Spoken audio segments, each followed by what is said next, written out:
pauperes spiritu. Heureux les simples d'esprit. Enfin simple. Objection.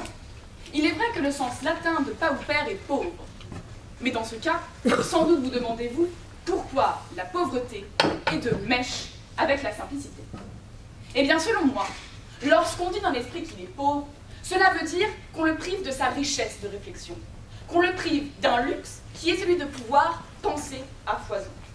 Or, un esprit simple, au fond, c'est un esprit qui ne se pose pas mille et une questions. Donc un esprit pauvre est un esprit simple, un esprit pur, un esprit naïf. Naïf. La naïveté. Ce terme péjoratif possède une connotation magique. Il est vrai que la magie d'un être naïf réside dans le fait qu'il croit en la bonté du monde, qu'il se contente de ce qu'il a, et qu'à aucun moment il ne remet en cause le fait qu'il est heureux.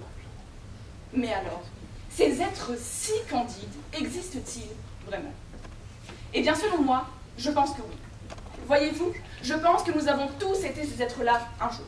Expliquons-nous. Si nous remontons dans le temps, nous voyons bien que nous avons tous été des enfants. Et un enfant, c'est quoi exactement? C'est un petit être naïf qui découvre le monde petit à petit. Il a cette puissante capacité qui un jour, soyez-en sûrs, n'a d'autre choix que de le quitter, de tout voir sous le meilleur angle, sous le prisme du bonheur, sous une positivité qui laisse d'ailleurs les adultes bouche bée. Un enfant, qu'est-ce qu'il voit? Une tache de couleur, du jaune, du orange, du vert, du bleu. Il voit une couleur unie, pure, sans tache, sans nuance, sans défaut. Un enfant, il voit un ciel, nuages, étoiles, orages, éclairs. Au fond, qu'importe pour lui, un ciel reste un ciel, peu importe qu'il soit bleu ou rempli d'hirondelles. Un enfant, qu'est-ce qu'il crée? Sans aucun doute de la spontanéité. Il est vif, en colère, énervé, triste, heureux, joyeux, renfrogné et, sans que vous le sachiez, il est soudainement apaisé.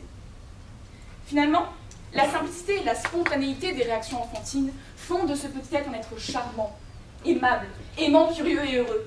Elles font de lui quelqu'un d'insouciant, d'innocent, de simple d'esprit. Car c'est sa naïveté qui le rend simple, qui le rend pauvre.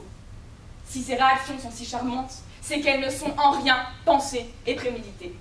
Mais ici, personne ne doit être dupe. Le temps va bientôt le rattraper. Il est là, il le regarde avec cet air malicieux et lui murmure dans l'oreille « Profite tant que tu es heureux. » Car le voilà arrivant au galop, arrivant plus vite que l'oracle l'avait prédit. Il bondit, le saisit, ne le lâche plus, contraignant ainsi à l'enfant à devoir vivre avec lui. Alors, soudain, la naïveté se volatilise. L'enfant devient l'adulte. Et là, plus de place à cette simplicité-là. Ça y est, il est passé de l'autre côté. Et pour la première fois de sa vie, il découvre ce que veut vraiment dire réfléchir. Le voilà alors pris dans une tourmente, dans une avalanche de questions qui resteront, mais ça vous le savez, souvent sans réponse.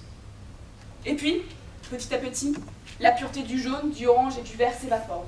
C'est du rouge brique ou du rouge magenta, du vert d'eau ou du vert kaki, du bleu marine ou du bleu turquoise, et même dans le noir, il y a du blanc, comme nous l'a montré Pierre Soulages. Ce n'est plus un ciel, mais bien un ciel orageux, pluvieux ou étoilé. Ce n'est plus « chouette, il pleut, sortons donc dehors marcher. C'est punaise, aujourd'hui c'était mon jour de congé. » Ce n'est plus une réaction spontanée, mais bien une réaction contrôlée par le passé. Spinoza ici semblait avoir vu juste, tant tout est déterminé et millimétré par les expériences vécues. Vous savez, c'est comme un lieu qu'on a en souvenir. On voit la plage, la mer, le sable, les oiseaux. Dans notre tête, tout est beau, tout est rose, tout est joyeux, on est heureux. Mais si on y retourne, si on décide de revisiter ce qui a déjà été vécu dans le passé, on se rend compte que le sable est plein d'impuretés, que la mer n'est pas aussi éclatante que ce qu'on croyait, que le paysage, tel qu'on se l'était représenté, a changé. Mais cela est normal, ce souvenir enfantin tacheté de naïveté se retrouve mêlé à ce qu'on a tenté d'oublier. Mais alors, puisque le temps passe et que nous vieillissons, sommes-nous heureux? Eh bien, pas vraiment. Voyez-vous, la capacité de réflexion dont nous nous retrouvons soudainement dotés nous fait valoir l'importance de la recherche de la vérité. Cette quête inatteignable qui consiste à savoir la vérité pure sans l'influencer par le passé est pour le moins compliquée. Autrement dit, nous devons comprendre et surtout accepter que jamais une vérité ne sera simple puisque toujours elle sera un mélange, un mixte. Mais là-dedans, n'y a-t-il vraiment aucun moment où nous sommes simples d'esprit? Si. Sans doute existe-t-il un tel présent. Posons-nous ici une question. Un adulte, qu'est-ce qu'il crée? la vie. La vie est le retour à l'enfance, à l'insouciance, à l'innocence. Il crée une bulle magique autour de lui. Il est face à ces petits êtres simples d'esprit. Et lui aussi, forcé par tant de mignonnerie, se retrouve à le redevenir.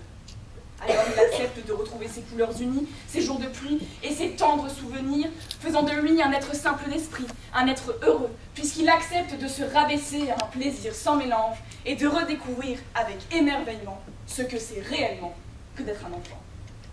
J'ai bien conscience ici que certains me diront que la joie, que le bonheur, qu'être heureux est possible autrement que par la naïveté. Certes, je les entends. Mais il est selon moi plus simple, plus facile et plus accessible de l'être quand cette dernière est invitée. Car tout porte à croire que lorsque saint Matthieu dans la Bible écrivait cette phrase, il avait bien en tête que les simples d'esprit ne se torturent pas avec des questionnements inutiles, mais ont bien la conscience de ne pas pouvoir tout comprendre.